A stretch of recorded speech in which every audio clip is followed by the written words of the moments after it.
Welcome to this episode known as Appalling Twistianity.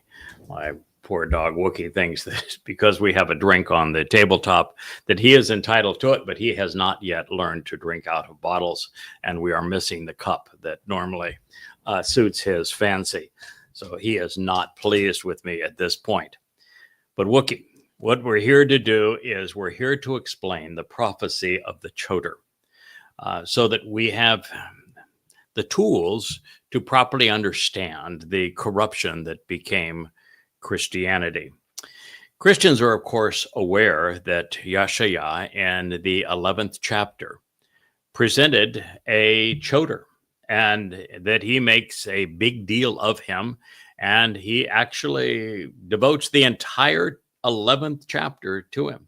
Now, this is interesting, of course, because Christians steal the prophecy in the 9th chapter of Isaiah to infer that the child who is born and the son who is given was their Jesus. But guess what? It doesn't mention a Jesus. It only mentions a Dode. And it says that the son who was offered, who is the great Gabor, serving the Father, is Dode David. But then they come to, they're not deterred by names because they read Dode and they say, well, that must be Jesus. And how in the world do you make that claim? Are you claiming that your God is so senile that he is akin to Joe Biden and he can't remember the name of his own son? Apparently so. That's, I guess, why they had to replace the God of the Old Testament with this new and improved younger God, so that because the older God evidently was having a senior moment and couldn't remember his son's name because, well, how many times do you think Jesus is mentioned in the Torah, prophets, and Psalms? How about a Mr. Christ? 0. How many times do you think Dode's name is mentioned? That would be 1,100 times. Oops, you got a problem. So then they come to this Choder fellow, and they don't want it to be a Choder. They don't want it to be a rod. And how does a rod come from a fallen stump? How does a rod have roots? Well, let's not sweat the details. We just want it to be a rod. Well, then how is your Jesus a rod? Can you explain that? What did he strike with this alleged rod? And if your Jesus is supposed to be a God, then why would said Jesus have to have 7 spirits from God? Wouldn't the one Spirit of God be enough to make him God? Why would God have to have a spirit of respect or a spirit of wisdom if he's God? Why would the Choder have to have a spirit of understanding if he's God? The whole thing, of course, makes absolutely no sense. And how could this apply to a Jesus if the first spirit that is ascribed to him is the spirit of Yahweh, when there is no Yahweh anywhere to be found in Christianity or in the New Testament? No. Beyond all of that, the most adroit definition of Choder would be as a shoot, as a secondary stem. And it's a secondary stem or shoot, even a sucker, off of the main branch. Now, I'm happy to wear that title because I understand that the sucker gives new productive life to that fallen stump and the rootstock, which gave birth to Dode, our king. I'm happy to be a secondary stem off the Shemach, the primary branch that is Dode David.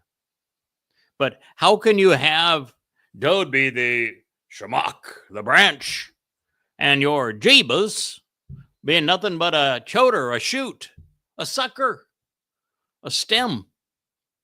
Don't you ever think these things through?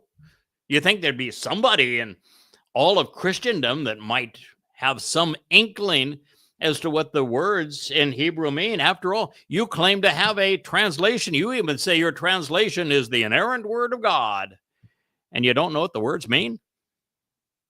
It's pretty embarrassing, really, for you to claim that this choder is your Jebus. Why didn't it say, then a Jebus will be extended? Why doesn't it say Mr. Christ will be extended? Why didn't it say those kinds of things if that was the intent? Why call an individual a shoot, a sucker, a stem? And why do you change it to rod, since the entire metaphor here is about roots and stumps? That the choder was first introduced by Dode, the very person that Christianity, particularly Paul, robbed to create the myth of Mr. Christ in 52 CE. And Dode wrote the entire 14th Mashal word picture about the choder. And he says of the choder very similar things to what Isaiah would report 300 years later in his 11th chapter. He is essential to Dode. He is essential to Yeshua.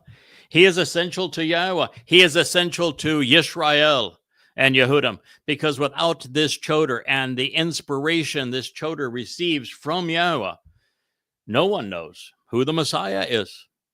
No one knows who their Savior is. No one knows who fulfilled Pesach, Matzah, and Bakurim. No one knows who is the returning king. They have no clue as to what the timeline is or where we are on God's timeline. They don't even know Yahweh's name. So without this choder, the whole human experience is for naught. All the information was there, but not a single person processed it. Not a single person understood it. The religions of Christianity, of Judaism, and Islam prevail, corrupting half of the world's population, such that everyone is directed away, not only from the truth, but from even knowing who God is and engaging in a relationship with him. 100% of humanity is kept out of heaven without this choder. So he's a big deal, as big deals go. Then a choder, a shoot, a stem, or a sucker from the fallen stump. Personally, as I've said, I don't have a problem, obviously, with God saying that I'm a choder, because I'm the only person in human history to which this can apply. So I'm pretty much aware that it's speaking of me. There happen to be many thousands of prophecies like this, and the first person who's ever understood them and explained them in a sensible way is the one to whom they apply. So this choder is a shoot, a stem, and a sucker. All things that I think are glorious, but cannot apply to a man God.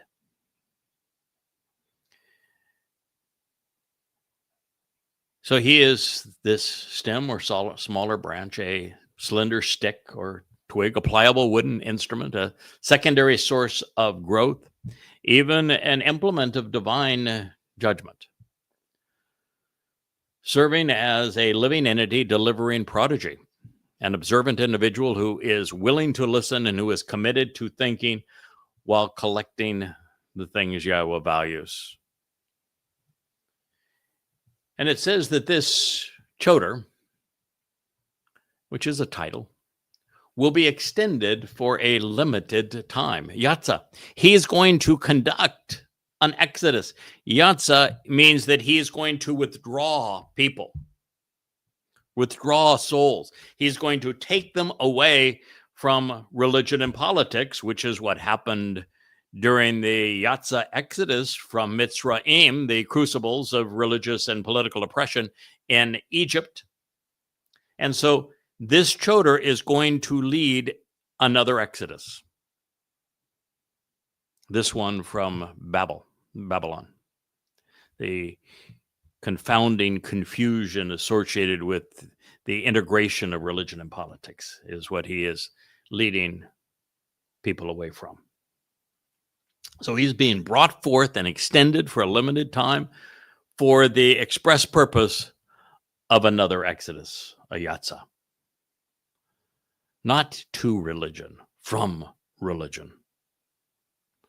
By means of, from, the stock, the Giza, the stump and the root from which new growth can emerge, this trunk which has been cut down and yet is still capable of supporting new shoots,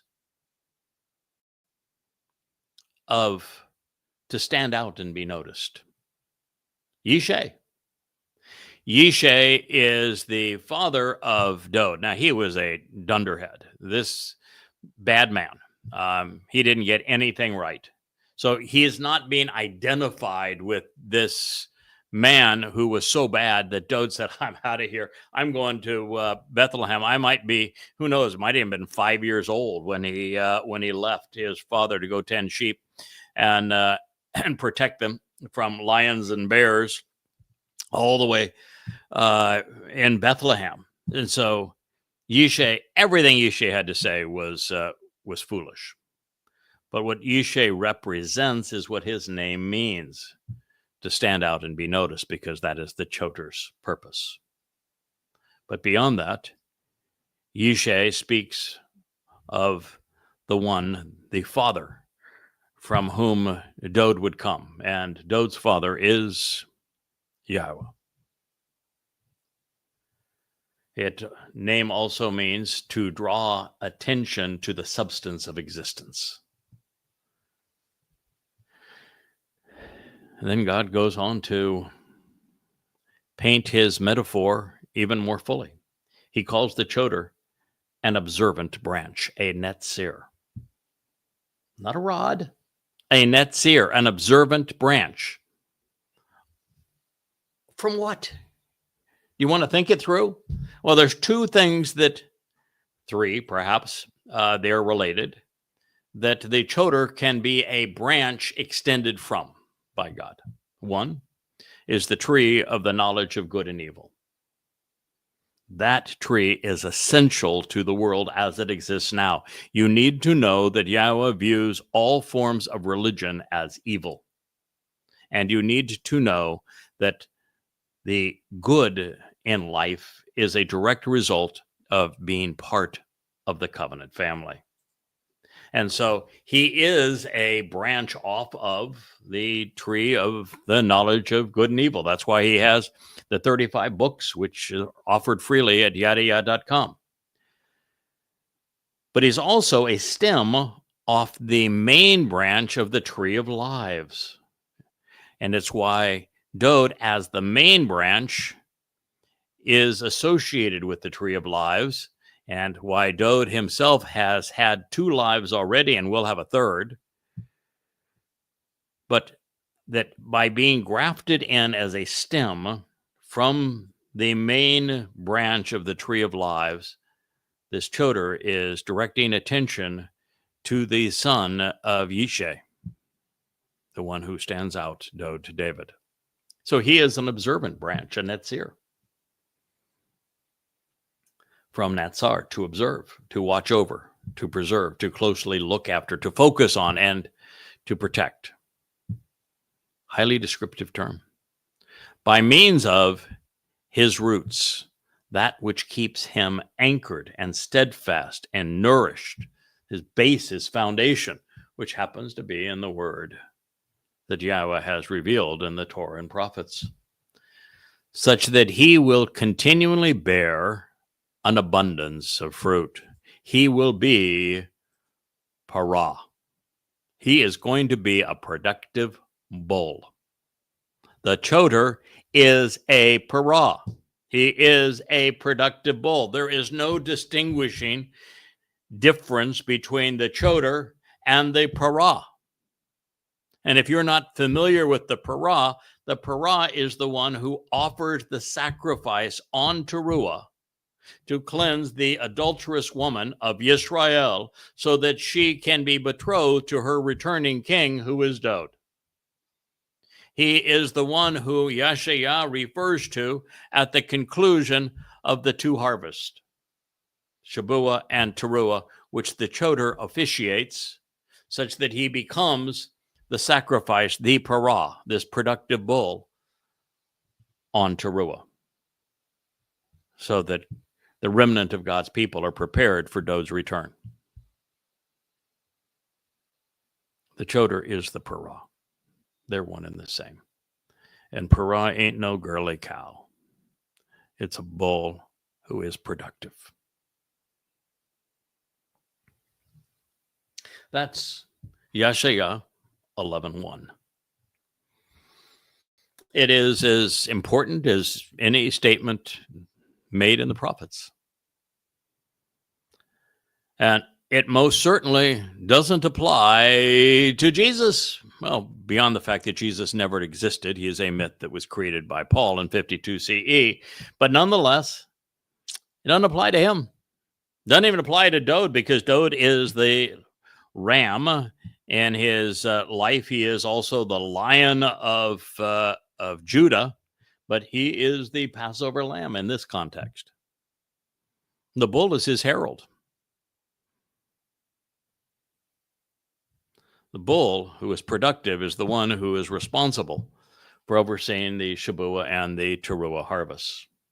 He is the one who is being called to prepare God's people for Dod's return as king. Now, this choder can serve as the parah and be extended by God as an observant stem off the main branch of the tree of lives, because the spirit, the ruach of Yahweh, will settle and remain upon him. Nuach al-hu, she was placed upon him. She energizes him. She restores him. She's in alliance with him, dwelling and residing within him, never departing his abode. You know that in the entirety of the Torah and prophets, there's not a single other individual other than this choder, this parah, of which the spirit of Yahweh is said to settle and remain on him. That's not to say that Yahweh doesn't have his spirit come upon other individuals. There are some. Moshe was one. Dod is another. But it doesn't specify the spirit of Yahweh. This is really an important designation because it's the first of the seven spirits, and it means that the very ruach of Yahweh is going to settle and remain on him. By saying this, the first thing that it does is it completely destroys the 11 principles of the Jewish faith as articulated by the Rambam, something I posted on both X and Facebook this morning. Because the Rambam would have Jews believe that Hashem is incorporeal, that he can't take on any physical attributes. Well, then, how did he dine with Abraham? How did he appear and spend time with Shamuel? Do you ever think of these things? How can his ruach, his spirit, be at residence within a human being, this choder, who is the productive bull, if God cannot project himself in a corporeal manner? Maybe Rambam doesn't know what the hell he's talking about. The fact is that Yahweh has many ways that he can project himself into our world. One of them happened to be fire. Now, if you don't think fire has a corporeal nature, then why don't you grab a burning ember sometime and see how it affects you? God has many ways of projecting an aspect of his nature into our physical world. Now, while the entirety of Yahweh can't come into our world because he's 7-dimensional, and a being that is more dimensions than the universe that he created cannot fit entirely within that universe. Kind of one of the laws of physics, if you will. And so Yahweh could not have created this massive universe unless he was one dimension beyond it. And it appears that once you consider the the nature of dark matter, which is attractive, dark energy, which is kind of reflects choice and is helps separate things, and time as a dimension, that there are 3 dimensions beyond that which we are ourselves experiencing and our 3D, that Yahweh would have to be a dimension beyond them to create a universe of this size and to speak it into existence, just as Walt Disney has to be 3-dimensional to create the 2-dimensional world of Mickey and Minnie Mouse. And Walt Disney cannot enter the world of Minnie and Mickey Mouse other than through implements like his pencil and paintbrushes. So it says that the Spirit of Yahweh will settle and remain on him. And so Yahweh can project his spirit into someone. He can project an aspect of his nature or voice through fire. He can even just have his voice appear out of the air as sound waves.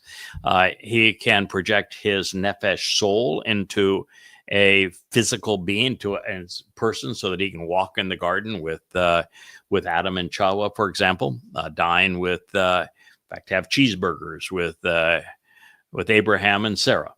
So he has many ways of doing that. He can also convey himself through the very tangible words that are on comprised of the ink through the letters on the parchment that was stained on the scrolls of the Torah and the prophets. God has many ways to engage with us.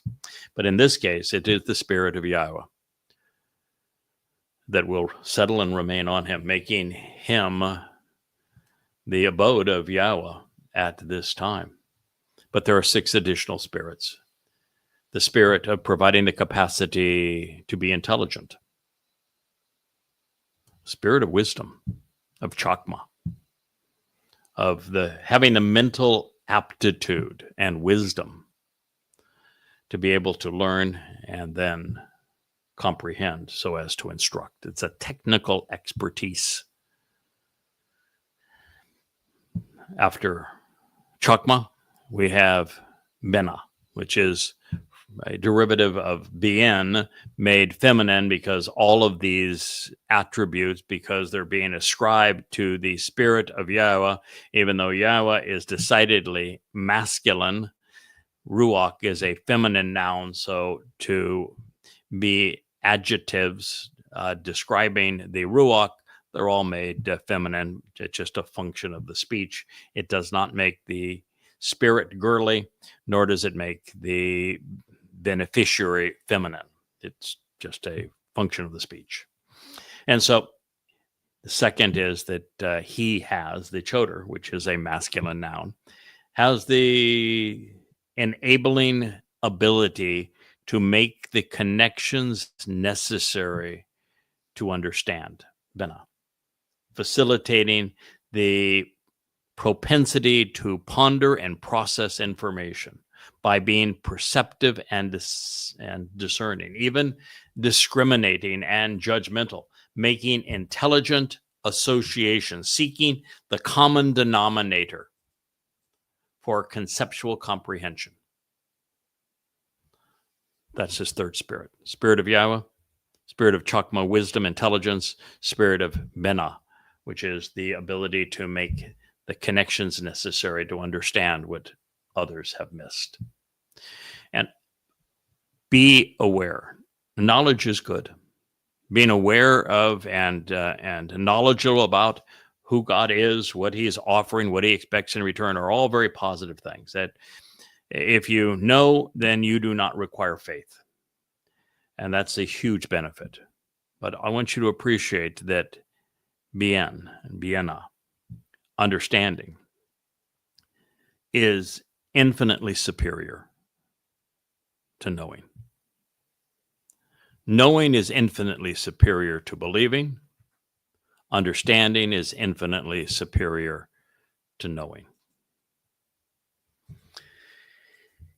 He has been given the spirit of etzah, which is the ability to provide advice and counsel on the entire picture, being able to see everything that has been etched in stone, that has been inscribed in the Word of God, and to be the first person who could frame this entire portrait that God has painted for us and put all of the pieces in their proper place so that we would have, for the first time, a perspective on who, when, why, where, and how God would consummate the desired relationship he intended with humankind. First time this has ever been understood as the entire picture from beginning to end. This is the spirit, the ruach of etz, which is made feminine here because of ruach as etzah. And the spirit of being emboldened and inspiring. I don't know if there's many things more important than that. You see, it is one thing to be intelligent, very helpful. I mean, God presents such a vibrant tapestry in his testimony and gives us so much information. You really have to have a fast processor to be able to discern through intelligence and bien understanding such that you're able to see this whole picture, etzah. But it's another thing entirely to recognize that the portrait that God is painting is of a completely different subject than is being promoted religiously and politically. God hates religion. He hates politics. Jesus, for example, never existed. Allah is modeled after Satan. Every aspect of progressivism and Marxism and socialism and this massive control mechanism of government is wrong. It's unproductive. Everything mankind has been led to believe, even the very nature of civilizations, is the study of human abuse, of slavery, of death, of viciousness, conniving men controlling others. And so you realize that everything we have been taught is wrong. You know, the idea that you need to respect your president. No, he's a scumbag. The idea that freedom isn't free, it's the sacrifice of your soldiers that gave you freedom. No, they didn't. Not a single battle that was fought that provided freedom for me or for anyone else. They're the least free in our society. The whole thing, every part of what we're told is a lie. And so if you're going to do this job, you darn well better be emboldened. You better be courageous.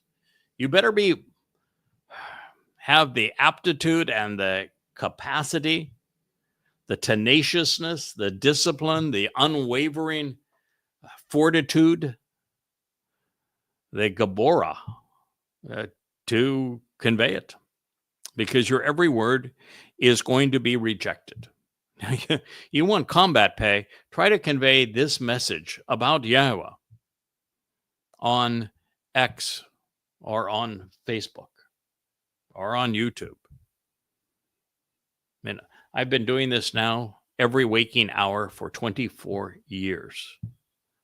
And I can tell you that that everyone who actually takes what I have discovered seriously, falls in love with Yahweh. They can't get enough of the books. They cannot stop reading. They want every nuance of their soul is enriched and enlightened and empowered and enabled by what they're learning. But for most people, the moment you impugn their politics or their religion, which you have to do because that's the first step in knowing God, is disavowing religion and politics, they're not going to engage in debate. No, they're going to engage in character assassination. Every attempt by them will be an ad hominem fallacy, making it about demeaning the messenger since they cannot disavow the message.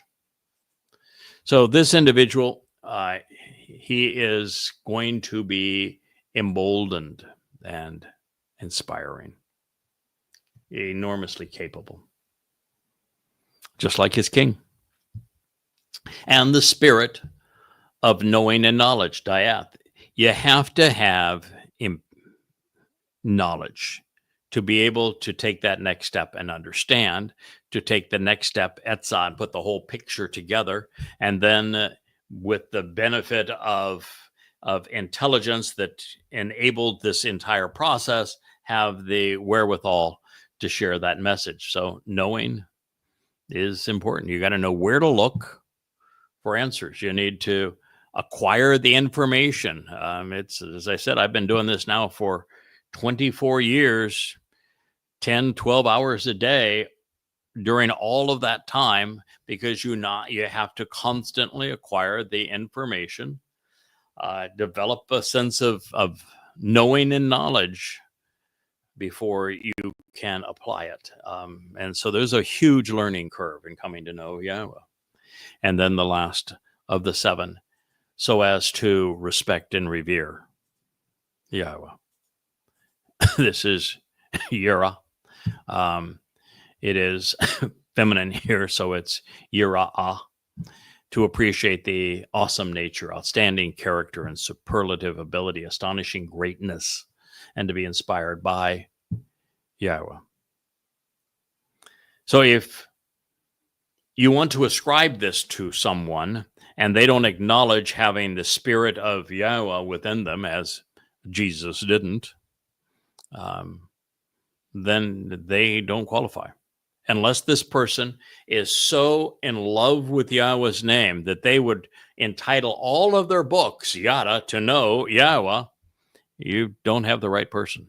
Unless this person is leading the charge to reintroduce Yahweh's name to the world, which is something that I have done, they aren't this person. This person cannot be found in Christianity because there is no Yahweh in Christianity. This person cannot be found in Islam. There is no Yahweh in Islam. This person cannot be found in Judaism. There is no Yahweh in Judaism. This person is found by studying the Torah and prophets of Yahweh, because it is Yahweh who has designated him. It is Yahweh who has placed his 7 spirits upon him. Then this says, additionally, by accepting the offer and responding appropriately, he will be perceptive. Ra'ak, Hugh. His acceptance and his perceptiveness, his nose for the truth, his willingness to respond and supply answers will be pleasing and bring him exceedingly close with regard to developing a profound admiration and respect for Yahweh.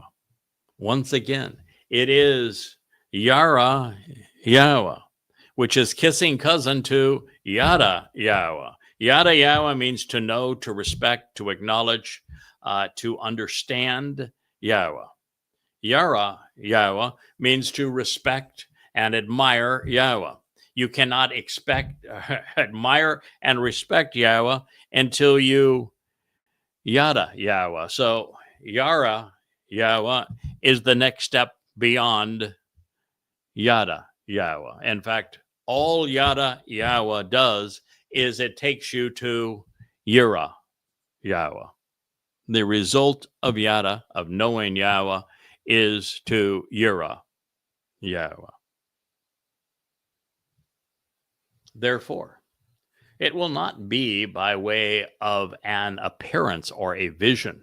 It's not going to be through some visual form that can be seen from some spiritual revelation or miraculous vision or supernatural phenomenon seen with his eyes that he will shafat, decide, make decisions, render good judgment. What that is saying is there were prophets that Yahweh provided visions, and they explained the vision that they saw, whether they understood it or not.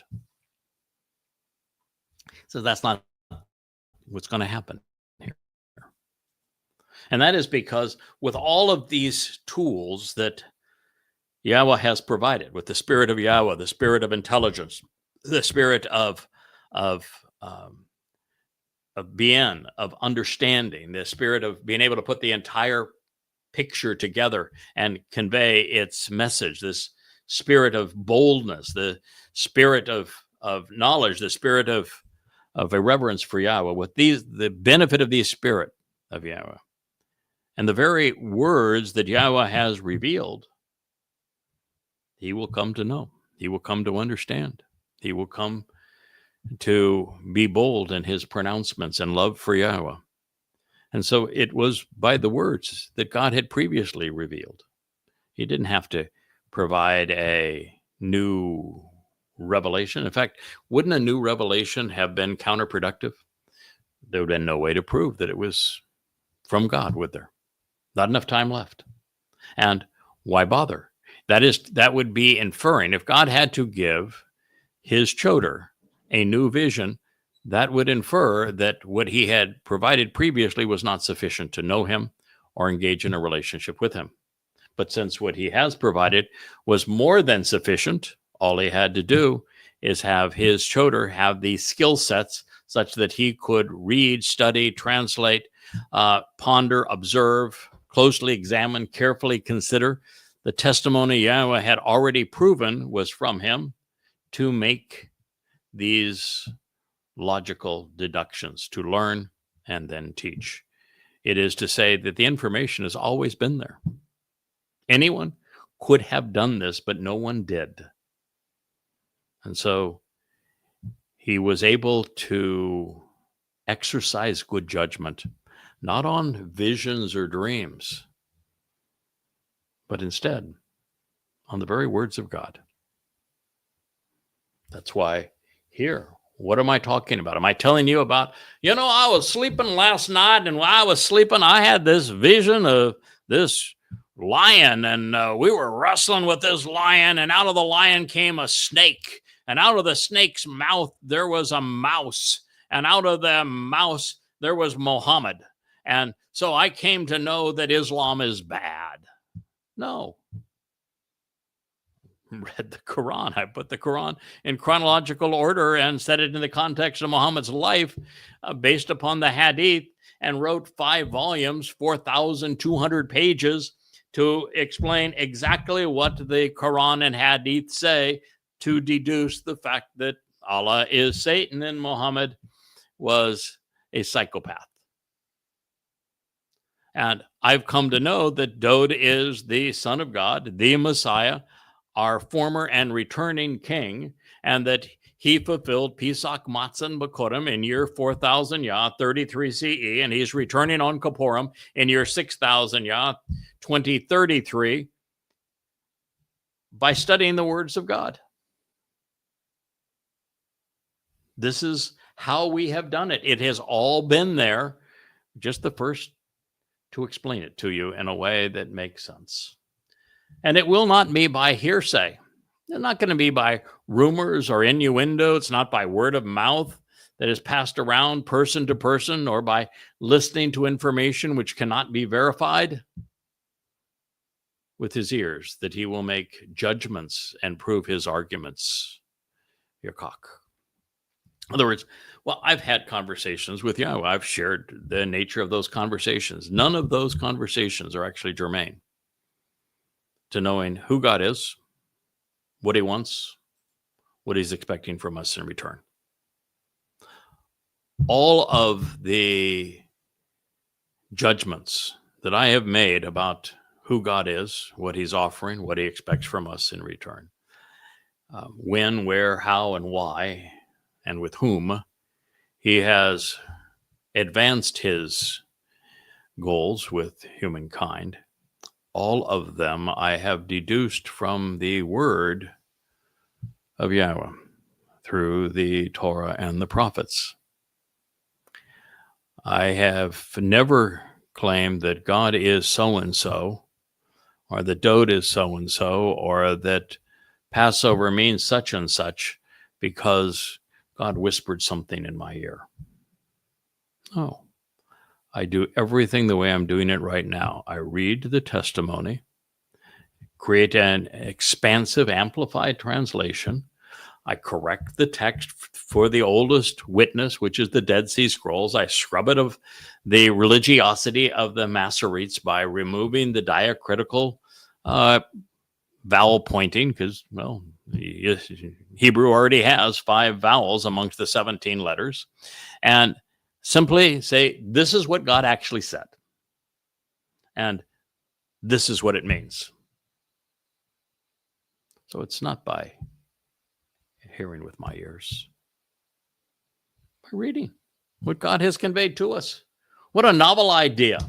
And what was so cool about God is by doing it this way, even though, it's taken now 24 years to get to this point.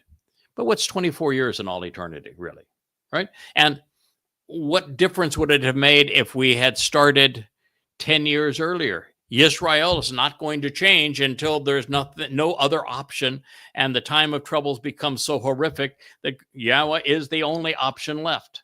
So what difference did it make if we started 10 years earlier? We started in plenty of times to write 35 books about these subjects, and to now have more than a full year to share what we have learned with you. Plenty of time. But isn't that the best way that God could have gone? Because not only can I prove that everything I'm sharing with you is true, because it's found in God's prophetic testimony that he has already validated with prophecy, but it also says that it was always available, and just the entire world missed it. Generation upon generation, century upon millennia. And oh, by the way, this also says twice now that this Choder will be argumentative, that he will be judgmental. It says it twice. So all of those people say, oh, you should be more tolerant. You should be nicer. You shouldn't be so judgmental. You shouldn't be so argumentative. What does God say? Totally the opposite. Yes, totally the opposite. He says this dude going to be judgmental as all get out. And he's going to prove his arguments, which, by the way, means he's argumentative. God is just explaining where he gets his material to be judgmental and to be argumentative. You may want to think it through. This idea that Jesus said, judge not lest you be judged, has to be false, because God's saying this person that he's extending, who embodies the spirit of Yahweh, is judgmental.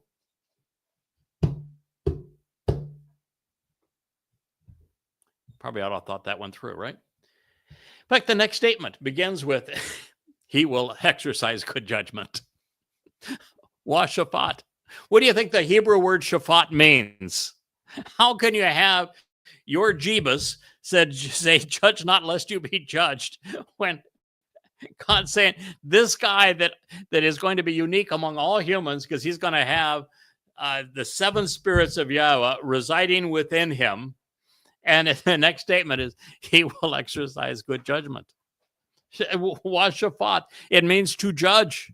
It means to decide. It means to adjudicate. It means to resolve disputes. Shafat is the Hebrew word for judge. Now, it just tells you how he's going to judge here. So he will exercise good judgment. He's going to be adjudicating. He's going to decide. He's going to resolve disputes by seeking to be accurate, honest, and forthright. He is going to be Tzedek. Tzedek is the single most important thing you can be about God.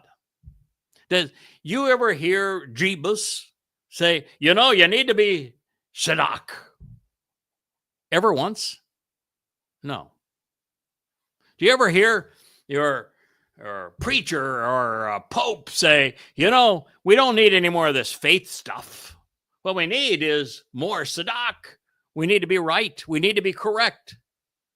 Because it's very clear with Shaul, who is the model for the Shaul who is the plague of death, who, while being demon-possessed like the previous Shaul, wrote much of the Christian New Testament.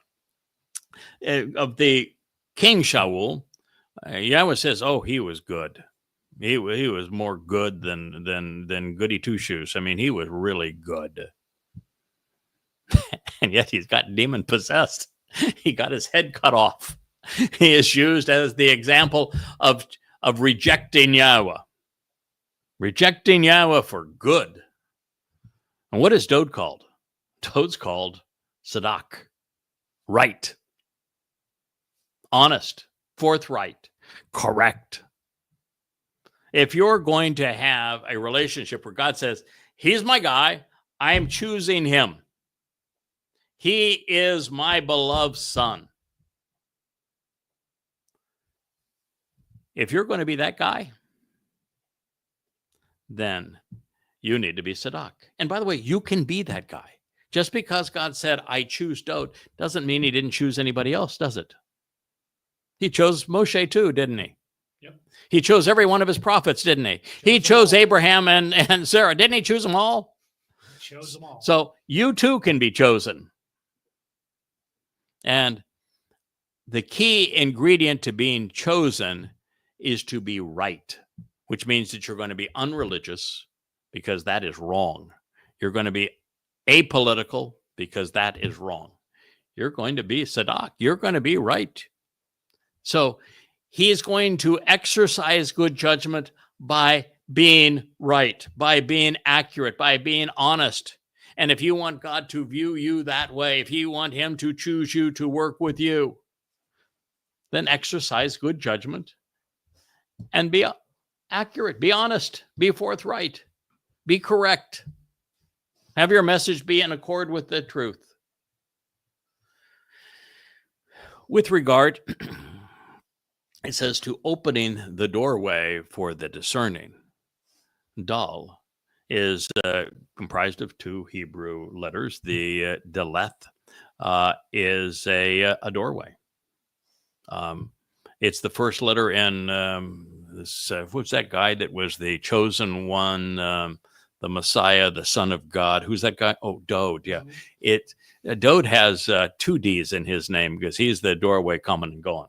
He opened the doorway to life because he fulfilled Pesach, Passover. Opens the doorway to life, opens the doorway to God's home. He is the doorway. And Dal says that this person is particularly judgmental, and he is right regarding opening the doorway for the discerning. Dal. The other letter in Dal, by the way, is a lamed, is a shepherd's staff. Who is the most famous shepherd in God's story? Dode. Oh, same guy. There we go. Same guy. We're putting these pieces together, aren't we?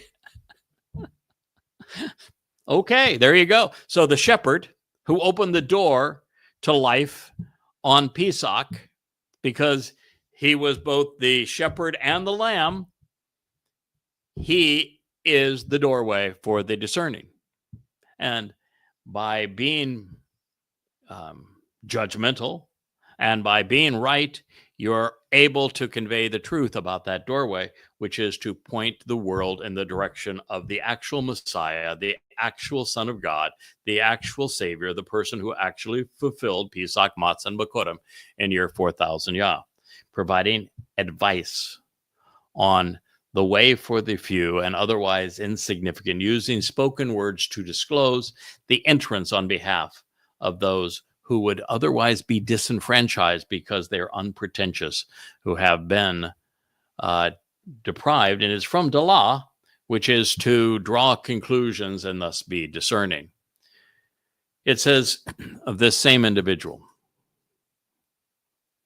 he will provide proof using sound arguments. Boy, that back to being a debater, back to being argumentative. Yakak. He will use evidence and reason to decide, to judge and correct, engaging in dialogue to resolve disputes while criticizing, accusing, and condemning, making the case to vindicate or to convict. It is true that the Choder is not only responsible for vindicating by conveying the truth about Yahweh and Dod, the Bereth covenant and the Mikre invitations for us to meet, but in the end, he is also the implement Yahweh uses to judge. So God gave him the spirit of Yahweh so that he can judge appropriately and fairly based upon or make the same decisions that Yahweh would make. It's just that Yahweh doesn't like to work alone. He likes to work through people. So even if he has to cultivate the people that he works with by imbuing them with the seven spirits of Yahweh, that's his way of going about it. So this person is going to provide proof using sound arguments with everything out in the open, doing so fairly, mashur, by putting everything on the table, face up on the table, nothing hidden. Now that is a rather remarkable idea, isn't it?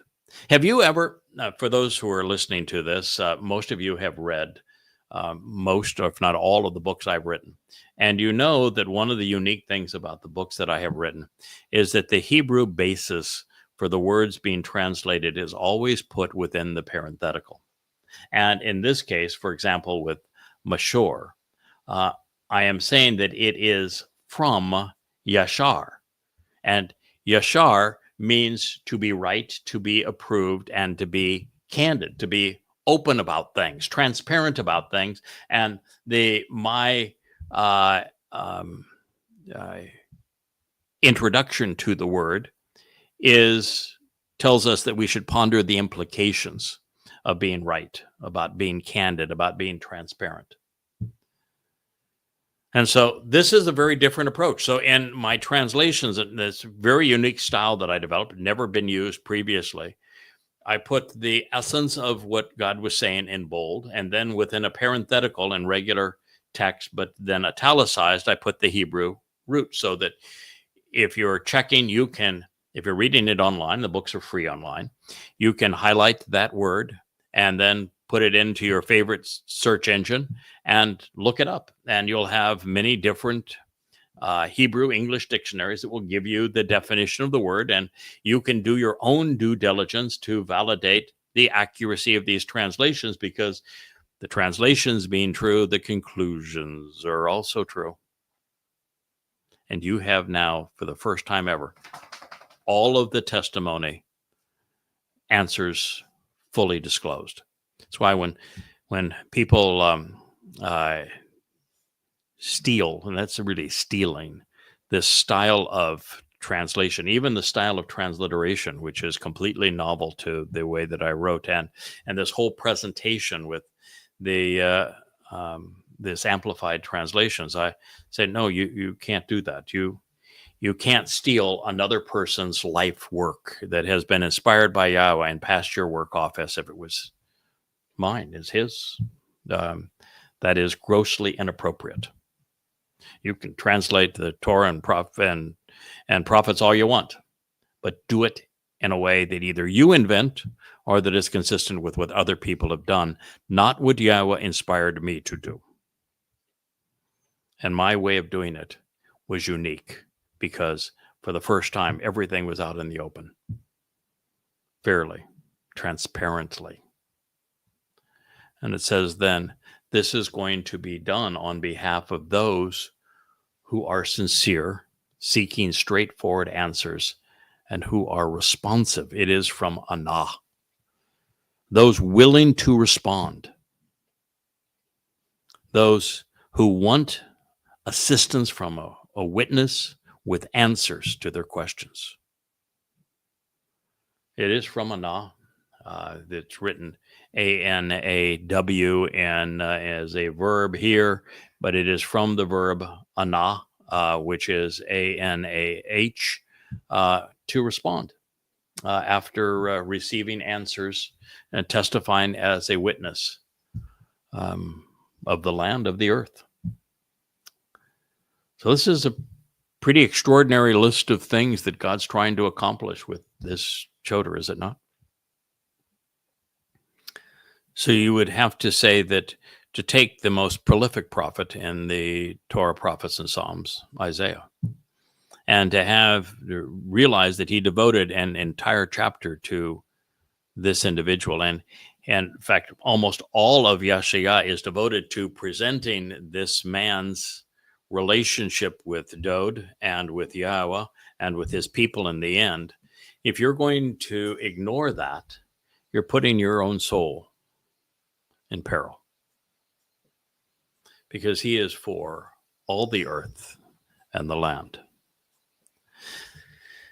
Then it says of him, this is something that obviously can't apply to very many people, because you're going to have to be pretty bullish to fulfill this. It says, then he will strike, verbally attacking and disabling. He is going to naka. He will confront and cripple and incapacitate. He's going to mock. He is going to chastise. He is going to judge. He's going to be like Elia. If he's going to point out the irony of religion, he's going to ravage and defeat those in the material realm with the rod and staff. Now let's just hang here for a moment. It is not very often that we read, excuse my distraction here, but my dog occasionally goes into moments where she gets OCD and does bad things to herself. So all we have to do is just distract her and she's fine again. So it says, this individual, he's going to strike. He's going to verbally attack. He is going to disable. Who is he going to disable? The religious, the political?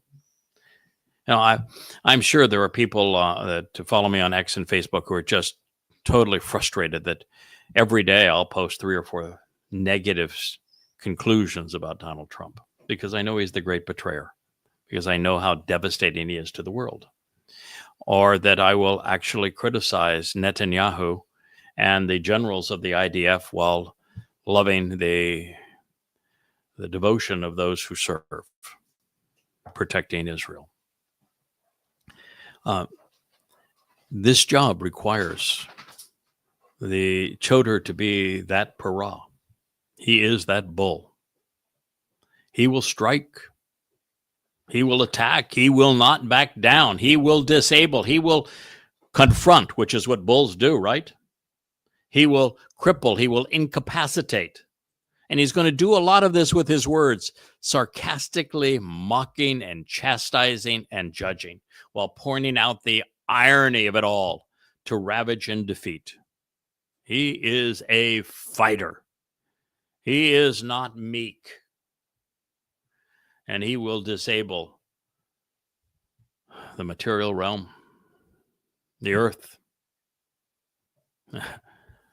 Going to do so with the rod and the staff of his mouth, of his pay, of his voice.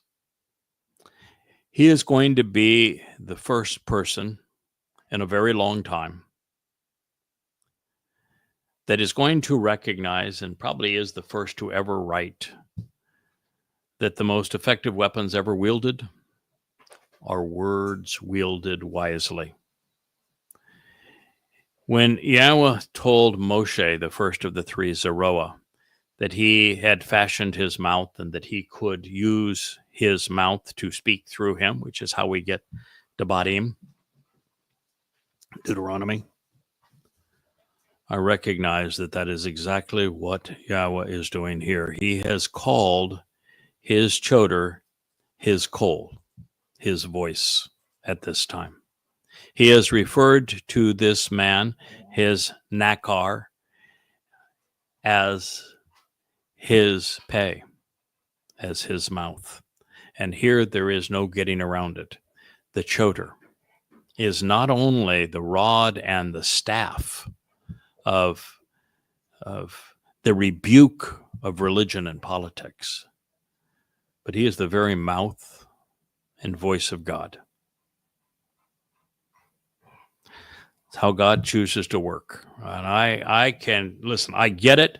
If you're listening to this for the first time and you've not read the 35 books that we've collaborated on, that you would say, boy, that's big talk there, pal, for you to say that you're the mouth of God. First of all, I didn't say it. God said it. That's what the words say. That's what the words say. I didn't say it. God said it. I'm just identifying with what God said, because this job, it requires you to go where the words lead. This is what God said. And okay, so we'll go to the next step. I'm not saying it. God's saying it. The next step is, well, then why do you think you're the choder? Well, how much time do you think you have left? Let's start there. Do you even know how much time do you have left? Would you have any clue how much time you had left if it wasn't for what I have revealed? Because the answer is, to the Shabbat harvest, you got 11 months. I've been working at this, developing the understanding to do what we're doing right now for 24 years, virtually every waking hour for 24 years. And even then, I've been imbued with the 7 spirits of Yahweh to do it. So who's going to come along now that's going to surpass all of this and not have a single book to turn people to say, go validate this? You want to see everything laid face up on the table so that everything is available and transparent? Well, that requires written text, doesn't it? Who else has written even one book introducing Yahweh's name, explaining who the doorway is to life, other than me? And you're running out of time. You have less than 11 months now to the Shabbat harvest, which is an essential part of this job. So there's no one else. So God said it. I didn't say it. And I realize there's no one else. And so should you. And there's not only not anyone else, nor has there been anyone else. God actually tells you there has been no one else. He says that from the time of Malachi to the time that we began to work, they couldn't find anyone. There wasn't a single person on this earth who would respond to him. He said he's going to send a nakar. Yeah, which is an observant foreigner. That's what he said. He said he was going to send a bashar, which is a herald for a king. He said he was going to send a final Zeroah, which is someone who cultivates the seeds for the final harvest. No one even knows what the final harvests were until I explained them, Shabu and Teruah. He says he's going to send a bull. And oh, by the way, if you think that it's not fair that you would claim this prophecy for yourself, do you know what happens to the bull? He is bludgeoned to death. This bull gives his life to prepare the mortal remnant of Yisrael so that she, as the adulterous woman, can be cleansed sufficiently to be betrothed to her returning king, David. You want the job? You want to be bludgeoned to death? Part of the job. You want this job? You want to go back in time now and devote the last 24 years of your life where rather than making money on your time, you're going to contribute over $1 million out of your pocket to be able to do this job. And you're going to do it every waking hour for 24 years, 100,000 hours. And you're going to write 35 books, and then you're going to put them on the bookshelf and say, here, they're yours. Read them free. I don't even want a dime from you. I won't even have a donate button on my site. Not one. Never took a nickel from anybody to do this, or a shekel, as the case may be. You want to do this? You think somebody else ought to be able to do it? Then who else has acknowledged Yahweh's name? Reintroduced it. Who else found that Dode is the Messiah and the Son of God? And that who else put together the timeline so recognize exactly when he lived, when he fulfilled Pesach, Matzah, and Bakodim, how he did so, why he did so, the benefit of him doing so?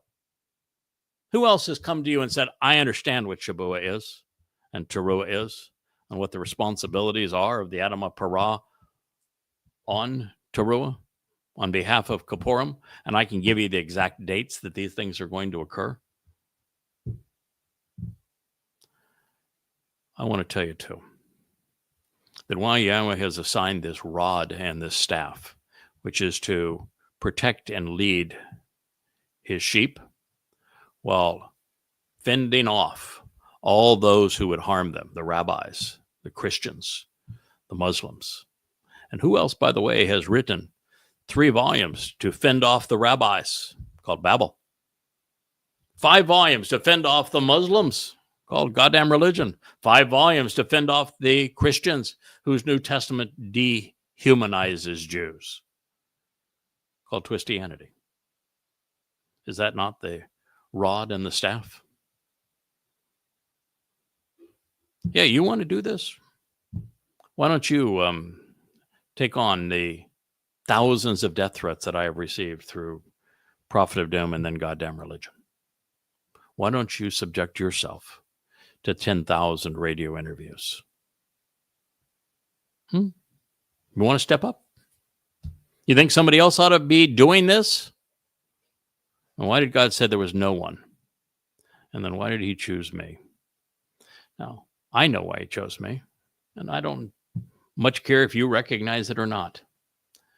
But the very fact is that God chose people with attitudes and aptitudes that were perfectly suited, reasonably suited, adept at what he wanted to accomplish when he wanted to accomplish it. And the skill sets at this time that he wanted was a bull. Somebody that stands his ground, aggressive, is willing to do exactly what this says. He is willing to strike. He is willing to verbally attack. He is willing to confront and disable, cripple and capacitate, sarcastically mock and chastise, because that's what the job requires. You say you want to do it a different way. You can attract more flies with honey. We're not trying to attract flies. We're trying to swat them away. You think you're up to it? You think there's somebody else that God chose because you think it ought to be done a different way? Well, maybe the problem is you have no idea who God is. Maybe you don't know what he's trying to achieve. Maybe you don't recognize that the reason it has to be done this way with a bull is because God himself gave up on you, because Moshe gave up on you, because Dode gave up on you. And middle of the Exodus, not even the middle of the Exodus, we're only 3 days out of Choreb, and Moshe says to God, I want you to kill me because I don't want to do this. It's impossible. These people are obnoxious. And God says, I agree with you. They are. Both God and Moshe gave up on you. Dode, he with all of the benefit that he is given, he had a coup led by his son, Absalom. And a huge percentage of Jews followed Absalom against Dode. It was crippling to him. No one heretofore has been able to put up with you. They all gave up on you. So God said, this time I'm picking a bull. Bulls don't back down. That's just the way bulls are. So if you think that God should have solved this problem differently, well, and that he ought to have found a more articulate mouth, a more erudite voice. Well, it was his choice, I guess, wasn't it? Maybe he likes this sound. Yeah, maybe you ought to think it through. When Yahweh reached out to Moshe, what was Moshe's grievance? Where he said, nope, can't be me. You need to pick somebody else. He had a thick tongue, right? His diction wasn't very good. He was not a man of words, if you were. So maybe that's like something that Yahweh says, I can overcome that because I made the mouth. I'm good at this stuff. Just maybe. Maybe the whole picture is fitting together for you. Oh, by the way, why do you think that Moshe was picked? All the people in the world. Why go to an 80-year-old shepherd that's living out there in the deserts of Arabia, for crying out loud, who has got nothing going for him than some sheep? Why pick that guy?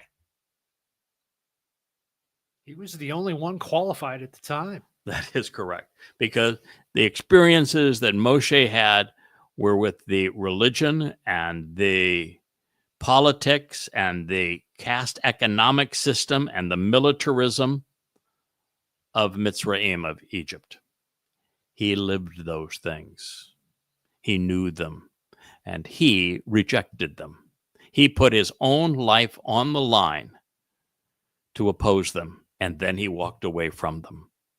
And so Moshe was the only person on the planet that had those experiences. Those were the experiences Yahweh was going to cultivate. So now, the problem is rabbinic Judaism. It is Islam. It is Christianity. It is Marxism.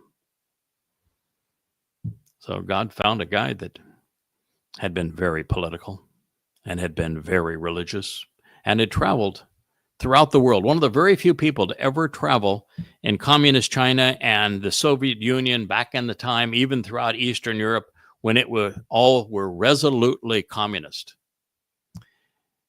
And came out of those experiences, bad. Somebody who reasoned their way out of Christianity. Someone who reasoned their way out of politics for having had some of the most famous and powerful politicians in the world in his home and been in their homes. I was the modern day Moshe. I had been there. I had done that. And I knew it was wrong. It was the modern day Moshe. Just the fact of the matter. That's why he picked Moshe. It's why I got chosen. I had experienced all of these things firsthand, and I walked away from them. I disassociated from them because I knew they were wrong, and God could work with that. Why do you think Yahweh chose Abraham? He certainly wasn't the smartest guy, nor the most moral guy. He found him having given up on Babel. He walked away from Babylon. That's why. He was headed out of town. I don't want to be part of that anymore. That's why he reached out to him. He was the only guy at the time that had been there, done that, and said, I don't like that so much. I'm leaving. I don't know where I'm going, but I'm leaving this place. Why do you think Yahweh picked Noah? Everybody was in the towns. They were in the villages around the Black Sea, probably reading the Black Sea Gazette. They were plotting. They were religious. They were vicious. In fact, he even calls them Hamas. They were terrorists. Noah, he was out there with his sons and their wives, his wife, minding their own business. I don't want any part of that. He rejected it. Why? He became the shipbuilder. God gave him the instructions that he was willing to listen to what Yahweh said, and he responded based on Yahweh's instructions and acted accordingly. They built the ship, and he and his family were saved. Do you get the message? Yeah, I'm your modern day Noah. He gave me the instructions on how to build this ark, and we built it. We just built it out of books.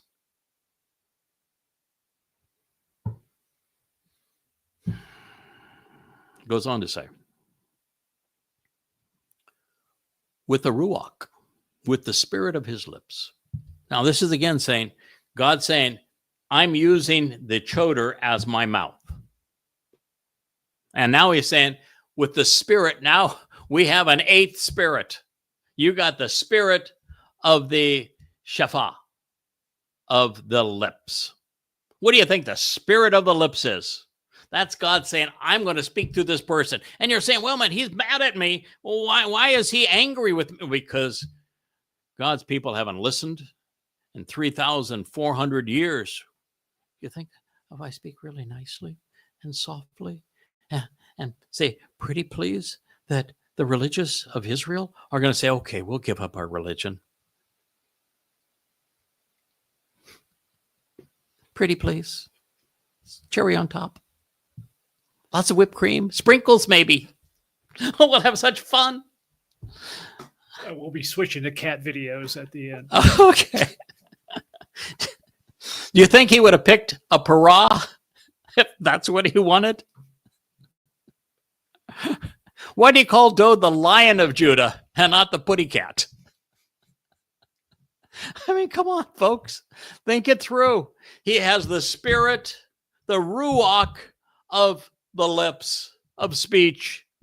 And what is he going to do with it? He's going to be murderous with it.